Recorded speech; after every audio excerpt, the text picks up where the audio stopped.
The roar of the engine and the laughter inside the car were the only sounds breaking the silence of the open road. 4 friends, Jake and Lucas, Mia and Emma, were on a road trip, a journey to make memories before college pulled them in different directions. As they drove through a small, almost forgotten town, an old abandoned house caught their attention, standing like a relic of a time long gone. In the town's small diner, while they grabbed some snacks, the locals, with wary eyes and hushed voices, warned them about the house. It was haunted, they said. Stories of unexplained disappearances and eerie happenings swirled around it. "No one who spends the night there survives," an old man claimed, his voice trembling. The townspeople unanimously advised against going inside. The friends, skeptics of the supernatural and fueled by the fearless invincibility of youth, saw this as an exciting challenge. Laughing off the warnings as mere superstitions, they decided to spend the night in the house, turning it into a daring adventure. As they approached the house, its imposing structure loomed over them, casting a shadow that seemed to swallow the fading sunlight. The house was a maze of creaky floors, peeling wallpaper, and dusty, cobweb-laden corners. The moment they stepped inside, the heavy front door slammed shut with a resounding thud, echoing through the empty halls. Startled, they initially laughed it off, thinking maybe one of the townsfolk was playing tricks on them. They set up their cameras, intent on documenting their brave or foolish endeavor. But as the hours ticked by, a sense of unease began to creep over them. Strange noises echoed through the house, soft whispers, faint footsteps, the distant sound of something dragging. The temperature suddenly dropped, their breaths turning visible in the chilly air. Mia, trying to lighten the mood, joked about the house having personality.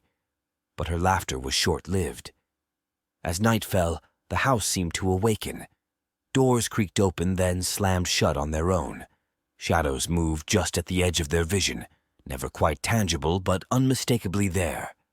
Lucas, ever the brave one, tried to rationalize the happenings, but his voice betrayed a hint of fear. Emma, feeling increasingly anxious, suggested they leave, but when they tried the door, it wouldn't budge. Panic set in. They were trapped. In one room, Jake saw the silhouette of a person in the corner, but when he blinked, it was gone. Mia heard a child's laughter, chilling and clear, but there was no one there. The air grew thick with a sense of being watched, of whispers just beyond the edge of hearing. As the night deepened, so did their fear. It was no longer about proving a point. It was about survival. They huddled together, jumping at every sound, every flicker of movement. While walking down a dimly lit hallway with Lucas leading the way, they came upon a large, ornate mirror at the end of the corridor. Its frame was carved with intricate yet ominous designs, as if telling a story of its own. Lucas, with a mixture of curiosity and unease, approached the mirror. Strangely, it reflected the decaying walls and the flickering lights of the hallway, but not their images. As he moved closer, trying to understand this anomaly, a pale, ghostly hand suddenly burst forth from the mirror's surface. In a heartbeat, the hand grasped Lucas with an unnatural strength, pulling him towards the glass. Jake, Mia, and Emma screamed, reaching out to grab him, their hands desperately clinging to his arms. But it was futile. The spectral hand was too strong, and with a force that defied the laws of nature, Lucas was yanked into the mirror. In an instant, he vanished, as if swallowed by another world. The 3 friends stood there, frozen in shock, staring at the now calm mirror that showed no sign of the terrifying event that had just occurred. The realization that Lucas was gone, taken by the house, filled them with a terror so profound it rooted them to the spot. After a moment of stunned silence, survival instincts kicked in. They needed to find a way out, and fast. The house, with its labyrinthine layout, seemed to mock their efforts, the hallways twisting and turning, leading them in circles. The once skeptical friends now understood the grim tales of the townspeople. The house was alive in its own sinister way. Every shadow seemed to whisper Lucas's name, Every creak of the floorboard sounded like a warning. They called out for him, but only their echoes answered. Mia tried to keep hope alive, suggesting that maybe there was a way to bring Lucas back, but the doubt in her eyes was evident. As they navigated through the maze-like corridors, the supernatural occurrences intensified. Objects moved on their own, chilling drafts swept through the rooms, and faint, disembodied voices filled the air. The house was playing with them, feeding off their fear. Jake, Mia, and Emma, their nerves frayed and hearts pounding, continued their desperate search for an escape. The house seemed to twist and turn around them, an ever-changing labyrinth.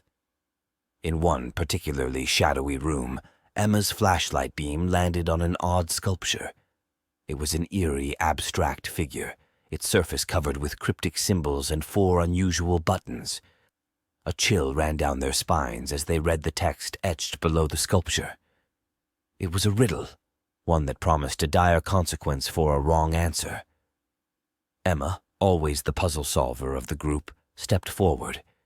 She studied the riddle, her mind racing to decode its meaning. The others watched in tense silence, knowing that this could be their chance to unlock a way out. But the riddle was like nothing Emma had encountered before, its words twisting and turning in her mind. Time seemed to stretch and warp in the dim light of the room.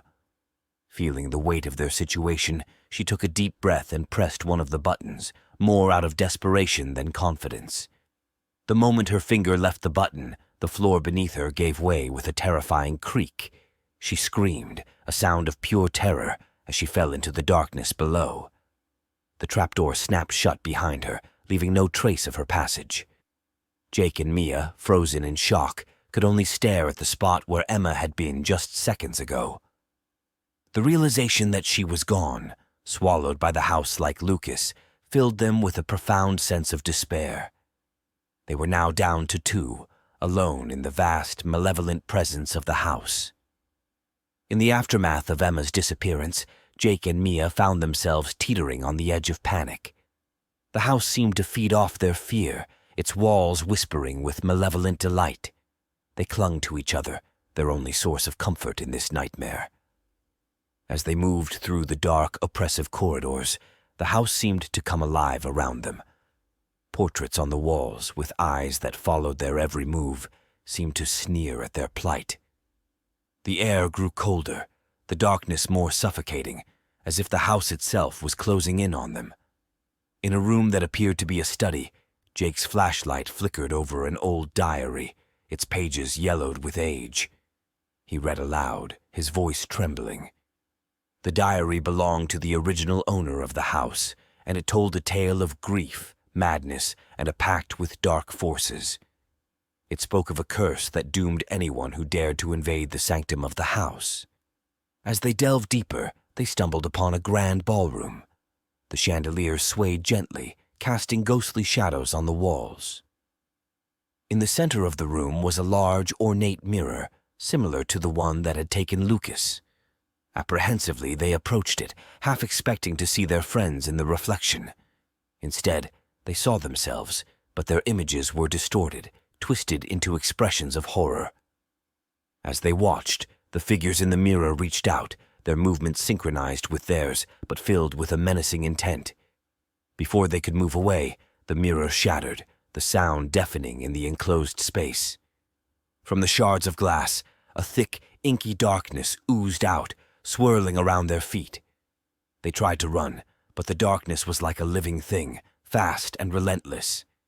It engulfed Jake first, pulling him down with tendrils of shadow. Mia screamed, reaching for him, but it was too late. Jake's cries were cut short as he vanished into the black void. Mia, now alone, felt an overwhelming terror. She spun around, desperate to find a way out, but the darkness was closing in, consuming everything in its path. The once grand ballroom morphed into a nightmarish landscape, the walls bleeding shadows, the floor undulating like the surface of a dark sea. Mia's heart pounded in her chest, her breaths coming in short, panicked gasps. She could hear the house itself whispering her name, its voice a sinister hiss that seemed to come from everywhere and nowhere. In a last, frantic attempt to escape, Mia stumbled towards what she hoped was the direction of the front door. The house, however, had other plans. Corridors twisted and turned in impossible ways, staircases leading to nowhere, rooms looping back on themselves. As she ran, the house seemed to mock her efforts, the whispers growing louder, more insistent. Pictures on the walls came to life, depicting scenes of horror and despair, their subjects reaching out as if to drag her into their tormented world. Finally, Mia found herself in a small, enclosed room she didn't recognize. The door slammed shut behind her, plunging her into darkness. She fumbled for her flashlight, but when it flickered on, the beam revealed a terrifying sight. The room was filled with mirrors, each reflecting a different, distorted version of her, each version seemingly trapped in their own personal hell. Mia spun around, trying to find a real exit, but the mirrors began to crack, one by one. From the fractures, the same inky darkness that had taken Jake began to seep through, surrounding her, cutting off all escape. In her final moments, Mia's screams echoed through the house, a chilling addition to the symphony of horrors that the house had collected over the years. Then, silence fell, and the darkness receded back into the mirrors, waiting for its next victim. The haunted house stood silent as the sun rose, its secrets and victims locked within its walls. The townspeople, who eventually came to investigate the disappearance of the four friends, found the house eerily quiet, with no trace of them. The house remained, a brooding presence in the town, its windows like dead eyes, watching, waiting.